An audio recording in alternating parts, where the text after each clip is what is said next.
Welcome, everyone, and get ready for a truly fascinating new study. Today, we're diving into a complete, comprehensive summary of the Crusades. And we're doing this by pulling directly from the incredibly detailed reporting of three fantastic featured sources: historians Steve Tibble and Raymond Ibrahim, along with theologian Sam Shamoun. Before we jump in, please note the source channels and a link is below in the description box. Prayers for the Watchmen channels are very much appreciated, and give a hype and like, please. Okay, so we are going to break down over 2 centuries of complex, brutally hard, and honestly, profoundly misunderstood history.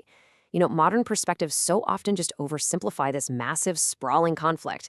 We tend to reduce it to this really basic Hollywood storyline of greedy knights and imperial kings just looking to get rich.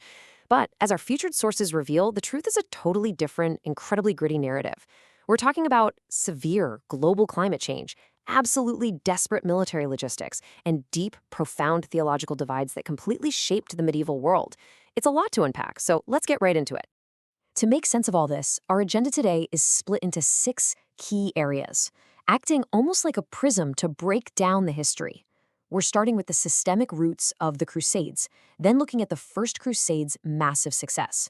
From there, we'll examine the reality of maintaining the Crusader states, the rise of warrior monks, the theological justifications, and finally, the final fall. Section 1. The Roots of the Crusades. To really grasp what happened here, our sources insist we have to look way, way back, before the late 11th century. We need to look at the massive geopolitical backdrop that actually set the stage. Historian Raymond Ibrahim lays out a sweeping historical timeline that traces a centuries-old geopolitical collision. We have to start in the 7th century. This is when newly unified Arab armies rapidly burst out of the Arabian Peninsula. And I mean rapidly. Almost overnight, they conquered vast swaths of the Middle East and North Africa. Keep in mind, territories like Syria and Egypt were up until then the ancient, deeply established heartlands of the Christian Byzantine and Roman world. And this expansion didn't just stop at the edge of the Mediterranean. By the 8th century, these armies had pushed all the way through Spain and reached the middle of France. Literally, the middle of France. This culminated in the massive Battle of Tours in 732 AD. Now, fast forward to the 11th century. A terrifying new power enters the global stage: the Seljuk Turks. Their lightning-fast, violent expansion into Asia Minor triggered absolute psychological shockwaves throughout the West. We're talking about horrific events like the devastating sack of the Armenian capital of Ani in 1064 AD. It was a visceral, bloody event that signaled a severe existential crisis for the Christian world. So when Pope Urban II makes his famous call for a crusade at Clermont in 1095, it doesn't just happen in a vacuum. It is the direct result of this centuries-old timeline of territorial loss and mounting conflict. But here is where it gets really fascinating. Historian Steve Tibble points out that modern systemic forces were actually driving a lot of this. In the 11th century, there was severe climate change out on the Eurasian steppes. A sudden, massive drop in temperature and rainfall completely wiped out the vast grazing lands that nomadic pastoralists relied on. These groups, specifically the Turks, were forced into a domino effect of westward migration just to survive. Their animals were dying, crucial water sources were disappearing. So this initial push wasn't just driven by deep theological zeal, it was driven by raw anthropology, climate, and sheer survival. These Turkish nomads violently crashed into the Middle East, and they destabilized the whole region by attacking everyone, the Christian Byzantine Empire and the local Arab Muslim states alike. In response to the sudden, overwhelming threat, the Byzantine Emperor Alexios sent out frantic distress signals to the West. Tibble brilliantly likens this to a geopolitical bat signal. The emperor is begging the Pope and European lords for immediate military backup. You couple that geopolitical panic with gruesome, widespread reports of mass atrocities against European Christian pilgrims trying to travel to Jerusalem, and, well, the powder keg was officially lit. That brings us to Section 2, the First Crusade success. What actually happened when they launched this thing in 1095? Well, it sparked an unprecedented movement of people that achieved staggering success against all odds. The First Crusade played out in some highly distinct, very different steps. Step 1 was, quite frankly, a complete disaster.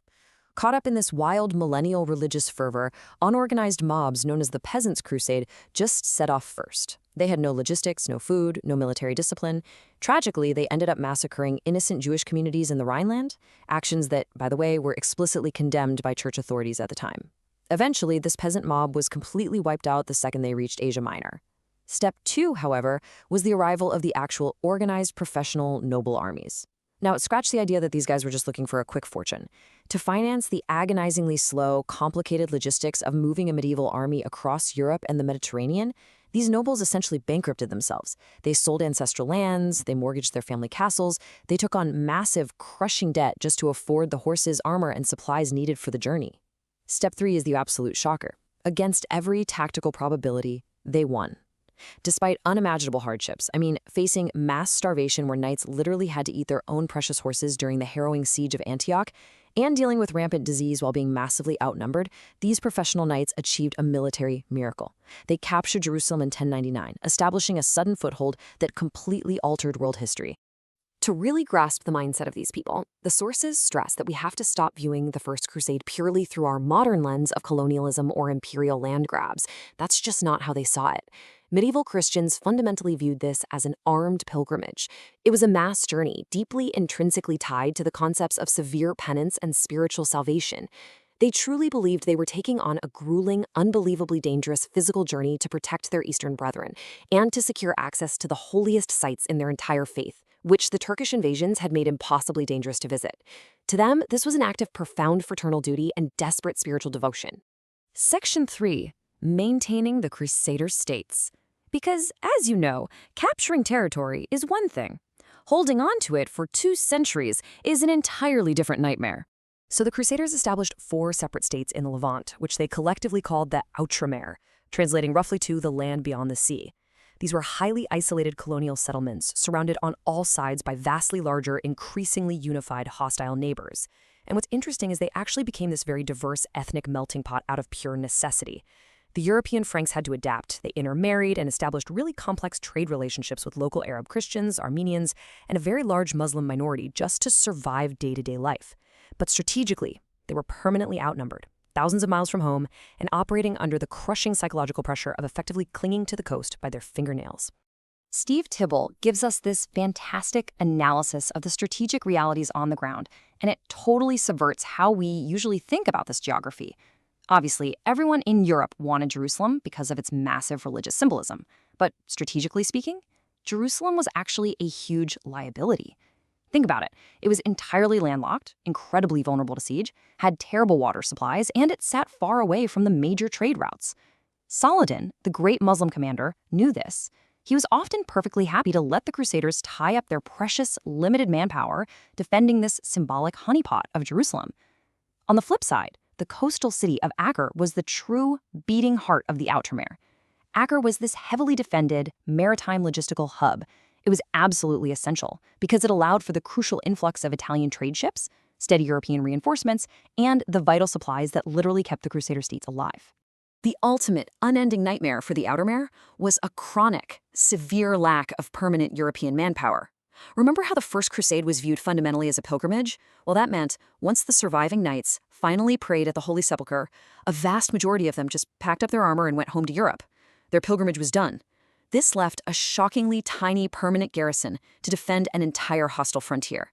And this manpower shortage compounded a terrifying geographic reality. If the Crusaders suffered one major defeat, the consequences were totally existential. Take the devastating Battle of Hattin. Saladin lured the Crusader army out into the scorching desert, cut them off from all water sources, and absolutely annihilated an entire generation of knights in a single afternoon. And when a disaster like that happened, it took 3 to 4 agonizing years for a rapid reaction force, like the Third Crusade, to actually mobilize, cross the sea, and arrive from Europe. Section 4. The Rise of Warrior Monks. To solve this desperate, permanent manpower crisis on the frontier, the Crusaders came up with one of the most radical institutions of the entire Middle Ages. The timeline of how these military orders came to be is pretty remarkable. Back in the 9th century, long before the First Crusade, early hospices were founded in Jerusalem simply to care for sick, exhausted Christian travelers. But following the massive influx of pilgrims after the First Crusade in 1099, the reality of the pilgrim roads became utterly terrifying. The dusty mountain passes outside Jerusalem were absolutely riddled with bandits. We're talking rampant kidnappings, robbery, and the murder of unarmed travelers. So by 1119 AD, the Knights Templar were formed out of pure, desperate necessity, specifically to protect these vulnerable pilgrims on the treacherous roads. By 1129 AD, at the Council of Troyes, these ad hoc groups were formalized into official military orders. The Knights Hospitaller evolved from running medical hospices into a highly elite fighting force, while the Templars became the heavily armored shock troops of the Crusader states. Raymond Ibrahim emphasizes the really fascinating, humble beginnings of the Templars. Originally, this was a brotherhood of just 9 knights. Led by a Frenchman named Hugh of Payens, these 9 men took extremely strict monastic vows of poverty, chastity, and obedience. They fused fierce, rigid monastic piety with elite warfare to create something totally unprecedented. To the medieval mind, this was a perfect, holy synthesis. Think about it. These were men who lived by strict rules, ate simple diets, wore no fine clothes, and crawled on their knees in deep daily prayer. Yet, simultaneously, they formed an elite, highly disciplined commando force. They were essentially the medieval equivalent of Navy SEALs mixed with Cistercian monks. Dedicated to fighting on the absolute front lines, they served as the ultimate, reliable standing army, funded by endless donations from across Europe. Section 5 brings us to a highly complex, deeply debated area of our study, the theological lens.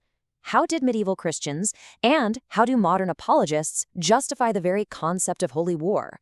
Let's impartially unpack their reporting. Ibrahim points out that to even begin to understand the Crusades, we have to understand St. Augustine's just war theory, a theological framework formulated centuries prior. This doctrine asserts that military action is not only morally justified, but sometimes absolutely necessary if it meets 3 specific criteria. 1. It must be called by a legitimate authority. 2. It must have a just cause. And 3. It must have the right intention. To the Crusaders, the Pope was the legitimate authority. Reclaiming historically Christian lands that had been stolen was the just cause, and putting an end to mass atrocities against innocent pilgrims was the right intention. They simply did not see their actions as unprovoked aggression. They saw it as a defensive, just war waged specifically to protect the vulnerable. So the crucial point here is how this framework actually intersects with Scripture. Theologian Sam Shamoun directly addresses the famous biblical quote where Jesus says, "He who lives by the sword dies by the sword." Shamoun presents the argument that Jesus was not strictly prohibiting the armed defense of helpless victims. Instead, Shamoun argues that Jesus was condemning a lifestyle entirely characterized by violent oppression and aggression. Shamoun uses a really helpful modern analogy of mobsters or violent gangs. If your entire life is built on a permanent state of aggressive predation, using violence and threats to get what you want, you will inevitably meet a violent end. According to this theological view, a knight taking up a sword temporarily out of tragic necessity to defend a burning village is fundamentally morally different from a person who perpetually lives by the sword. Furthermore, Shamoun details an intense theological argument based on Matthew 18:6. This is where Jesus warns that anyone who harms a child would be better off drowning in the sea with a heavy millstone hung around their neck. Shamoun argues that Scripture explicitly demands the physical protection of children and the vulnerable. In this theological framework, sitting back in the name of pacifism and allowing a hostile invading force to enslave, abuse, or murder innocent families was not seen as holy at all. Actually, it was viewed as moral cowardice and a grave sin of complicity. Therefore, according to Shamoun's reporting, using weapons specifically to stop atrocities and protect those who cannot protect themselves is not a violation of Christian principles. Instead, they argue it is the very essence of Christian love and justice in a fallen, broken world. And this brilliantly illustrates a profound philosophical point raised by Raymond Ibrahim, which really acts as the intellectual climax of our whole study. He argues that modern society completely misunderstands the Crusaders because we operate on a fundamentally different human operating system. Think about it. Today, in the West, we hold a materialist worldview. We value physical reality above all else. We prioritize extending our physical safety, comfort, and lifespan at all costs. And therefore, we view physical violence and death as the ultimate supreme evils. But medieval Christians operated on a metaphysical worldview. To them, the physical body was merely temporary dust. What truly, eternally mattered was the immortal soul, the sanctity of sacred spaces, and upholding strict moral laws. To the medieval mind, the physical death of a knight on the battlefield was a tragedy, sure, but spiritual destruction, rampant blasphemy, and the active desecration of the Holy Sepulchre where Christ was entombed, those were viewed as cosmic tragedies far, far worse than their own physical death. This deeply entrenched metaphysical framework is exactly what actuated tens of thousands of knights to willingly march thousands of miles into grueling, horrific warfare. Section 6. Armed with a much deeper understanding of both the brutal logistics and the profound theology, we enter the final section of our study, charting the depressing, chaotic 13th century collapse of the Crusader states. The 13th century was basically characterized by a series of disastrous missteps and wildly changing strategies. Take the bizarre Fourth Crusade. Heavily indebted to and influenced by Venetian merchants looking for a massive payday, this crusade actually detoured away from the Holy Land. In a shocking turn of events, they disastrously sacked the ancient Christian city of Constantinople. They turned their weapons on fellow Christians purely to pay off Venetian debts, totally crippling the very Byzantine Empire they originally set out to save. Later crusades recognized that Egypt was the economic cash cow of the region and tried to invade there, but they repeatedly bogged down and were defeated in the treacherous, flooded Egyptian interior. You had the deeply pious King Louis IX of France, who launched massive, expensive campaigns into Egypt and later North Africa, only to be captured, ransomed, and ultimately die of disease in the sands of Tunis. There are even incredible, highly cinematic anecdotes from Tybalt, like the English Prince Edward I, who would later become King Longshanks. While crusading on the Holy Land, an assassin breached his bedchamber. Edward, famously wearing only his frilly linen underwear, managed to wrestle a poisoned dagger away with his bare hands and miraculously killed the assassin in a brutal fight. But as amazing as these flashes of individual heroics were, they just couldn't stop the inevitable logistical collapse. The geopolitical map of the Outremer was continually shrinking. Back in 1187 AD, Saladin had brilliantly captured Jerusalem, wiping out generations of Frankish settlements in the interior. And despite the massive, multinational efforts of European kings like Richard the Lionheart, Louis IX, and Edward I over the next century, the Crusader footprint was eventually reduced to just a few heavily fortified seaside towns desperately clinging to the coast. Finally, the absolute end came in 1291 AD. The massive, highly professional Mamluk armies of Egypt laid an apocalyptic siege to the vital city of Acre. The city fell in a bloody, devastating final battle. The last desperate defenders fought right on the docks as the final ship sailed away to Cyprus, completely snuffing out the Outremer as a going concern and permanently ending the Christian military foothold in the Levant. Which leaves us to ponder this final, provocative thought. We've explored the massive geopolitical shifts triggered by sudden climate change, the desperate, bankrupting realities of medieval military logistics, and the profound theological divides that fueled 200 years of unprecedented warfare. But when we look back and judge the brutal history of the Crusades today, we really have to ask ourselves, are we simply projecting our own modern materialist fears onto a deeply medieval metaphysical war? Looking at history requires us to take off our modern glasses and view the past through the actual lenses of the people who lived it.